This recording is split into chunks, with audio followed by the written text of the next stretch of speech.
नमस्कार मंडळी, माझ्या हातात काय आहे बघाच. आज हा बुधवार आणि आम्ही दिलो देवा कोंबो.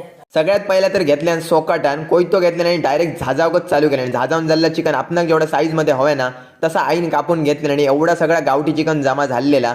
तर तो वगैरे तर रेडी होतच. मग काय कांदो वगैरे टाकल्यान, बाकीचं साहित्य टाकलं आणि सगळ्या घेतल्यान ढवळूक. आणि ही असं वाटण्याची तयारी. तर खोबरं वगैरे टाकून भाजून तर रेडी झालं आणि मस्तपैकी चिकनला गरम मसालो, लाल मसालो, मीठ वगैरे टाकून अशा प्रकारचं मिक्सचर करून घेतल्यान. नंतर आईन चिकन टाकल्यान फोडणे आणि जो मसालो आईन लावलेला ना तो एकदम जबरदस्त म्हणजे प्रॉपरच लागलेलो. तर त्याच्यातच ॲड केल्यान आपला किसलेला खोबरं आणि त्याच्यानंतर आईन पाणी टाकून चालू केल्यान. तर पाणी तुमच्या क्वांटिटीनुसार टाका तुम्ही. तर आमच्यासाठी तर एवढा पाणी इनफच होता. आणि बघू शकताय उकळी येऊक स्टार्टच झालेली. तर बघता बघता आपलं मालवणी झणझणीत गावठी कोंब्याचा रस्सो रेडी झालेलो. मग आईन देवाची वाडी काढूक चालू केली आणि आमच्याकडे देवपानाची वाडी ही केळीच्या पानावरतीच काढतात. तर आम्ही घेऊन गेलो आमच्या खालच्या घराकडे. तर पप्पांनी वाडी वगैरे ठेवल्यानी देवाक हात जोडल्याने तर तुम्ही सुद्धा जोडून